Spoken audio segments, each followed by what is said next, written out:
Welcome back, everybody. Today we are going to learn how to paint black. Real black. That's going to take a little bit of explanation. The main problem with painting black on miniatures is that black is boring. Don't believe me? Look, here's real black. Ooh, exciting. To make black more interesting, a lot of painters either paint a dark gray so they can add more contrast to the miniature, or they go and ramp up the other way, overdo the highlights or add colors like blue to the black, which is turning more blue, or go for a very hard edge, light gray, or even white edge, especially on Space Marine armor. And while that looks cool, I don't think that looks like black. Black looks best to me when it's just plain old black, but I admit that can be boring for miniature painting, so I think I came up with a recipe to balance both ways of doing black, over highlighting it, but still keeping that black tone to the black. Step 1 on how to paint black is paint black. Stop me if I'm going too fast for you. While it may look a little silly to paint black over black primer, it is a good idea just to make sure you're starting off with an even coat and also filling in any little nooks and crannies the primer may have missed.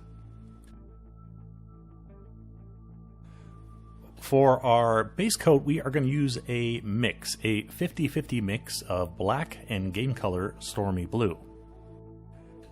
Now you may be saying, wait, didn't he just say that a lot of people add too much blue to black? Well, yes, I did, and we're not going to add too much here. Like I said, it's only going to be 50%, so 1-to-1 ratio.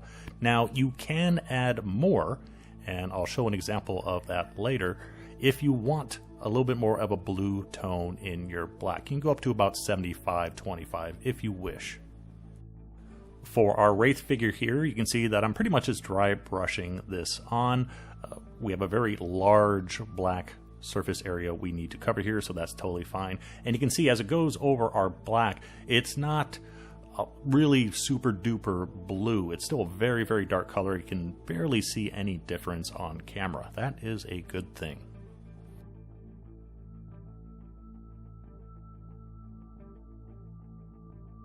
Now here is where we add our secret ingredient, and that secret ingredient is Vallejo Game Color Heavy Warm Gray.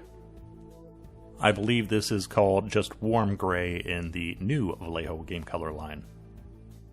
This is the important step because I found from past experience, depending on what you add to this stage where you have this blue and black mix, if you add what I would normally add would be white or a light gray, those light colors bring out too much of the blue in our black-blue mixture. So the highlights start turning much, much more blue and you lose the black.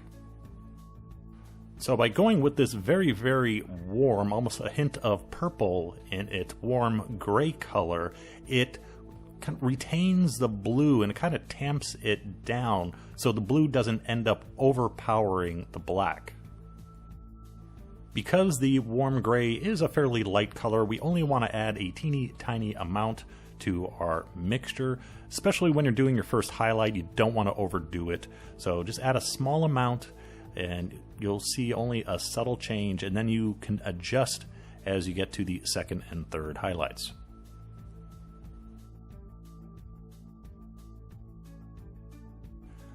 As we move into the second highlight, we have an idea where we're going now, so we can adjust the amount of warm gray in our mix. You can see the highlights are much easier to see, especially on camera. And you can see that blue is starting to come out of the black now, but it's not too intense. We still have a base coat of black, so we're not turning the miniature blue, but we are increasing the contrast.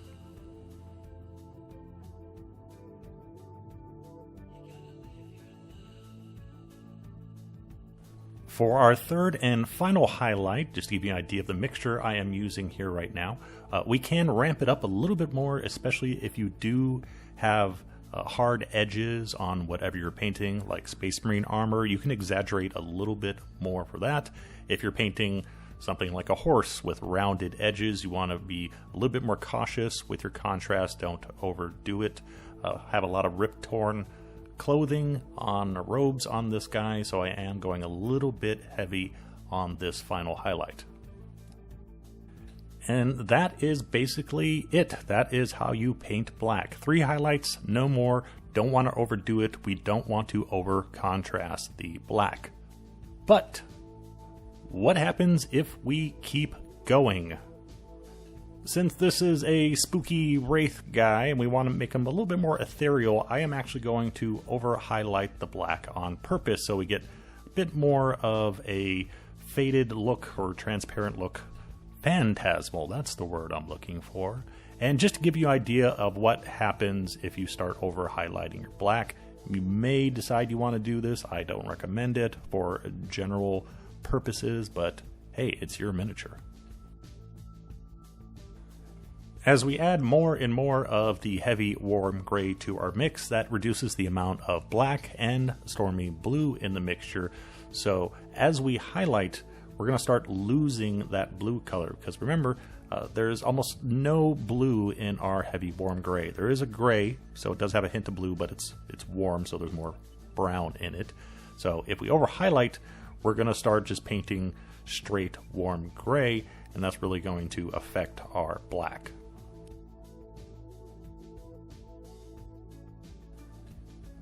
So that was a rather short topic. If you just want to know how to paint black, shut the video off here. But because we got some extra time, why don't we go ahead and paint a little bit more of this miniature and see how we can use very dark colors in different ways. Starting off with the armor, we are going to go with Vallejo Model Air Metallic Black as our base coat for our armor. For our highlights, we are going to dry brush on some Vallejo Model Air gunmetal. Only going to need 1 highlight here because we are relying on the metallic sheen to reflect the light. That's going to be the majority of where our highlighting is coming from, the reflecting of light, as opposed to faking it by adding layers of paint.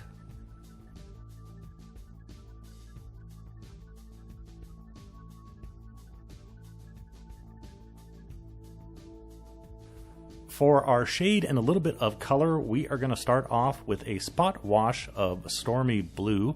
There's that Stormy Blue again, a very useful color. This is a very light mixture. Usually I do 2 coats. You don't want to put on too much because when it dries, you end up getting a hard edge.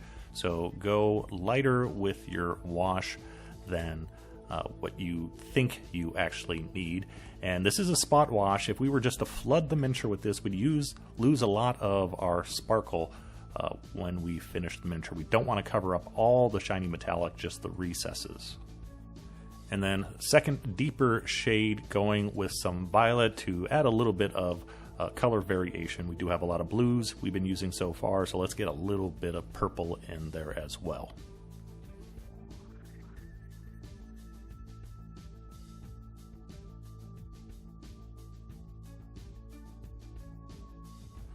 For our last little bit, we need to paint the little ethereal, smoky fire, whatever it is, coming off the sword. This is a little difficult because it just kind of morphs out of the sword. There's no hard edge to the flame or whatever this is supposed to be. So painting it like you may want to do it, a very light core and a little darker around the edges like it's a fire, is very difficult because we have a very dark sword, and so putting a hard white edge right against that black dark gunmetal, it's just not going to look that good. So I decided to try something a little funky in this case. I mixed gunmetal with electric blue, and I mix it in the gunmetal to darken the electric blue and also to tie it more towards the sword, so I can take this mixture, work it beyond the little fire things, work it more into the blade of the sword, and then as we go out from there, mix the electric blue, more of the electric blue in, so we reduce the amount of gunmetal in the mix. So we kind of go from sword to smoke, or fire, or whatever.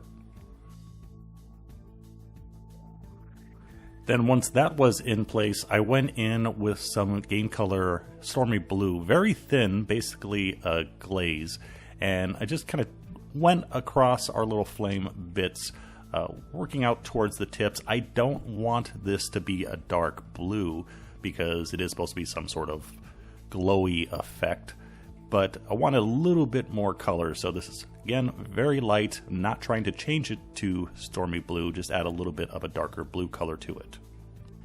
So 2 thin coats of our Stormy Blue, and then we have our sword that kind of goes from metallic to a little bit lighter and then a little bit darker, so it has a slight kind of glow effect. This is kind of the best I can do with the way it's sculpted.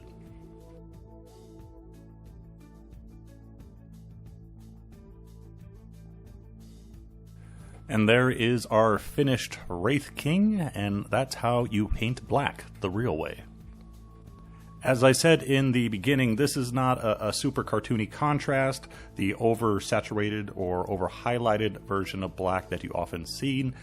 It's also not a perfect realistic highlighting of black. It's something in the middle, so I think it looks a little bit more realistic, but still adds a bit of color to it as well. Remember, on this particular guy, I did over-highlight towards the bottom, so if you're following along, don't do those last 2 highlighting steps if you're trying to get something closer to actual black.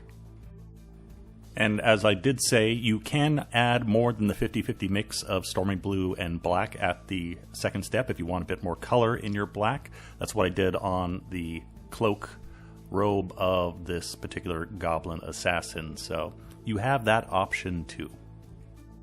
So I hope this helps, gives you another way of highlighting black. Final thing I want to say is that I always say experimenting with your painting is good. That's how you figure out what works and what doesn't work. I was just screwing around and decided to, hey, what happens if I highlight black with this heavy warm gray color? And that's how I came up with this. So, you know, you learn something new every day, even me. Thanks for watching. See you next time. Bye-bye.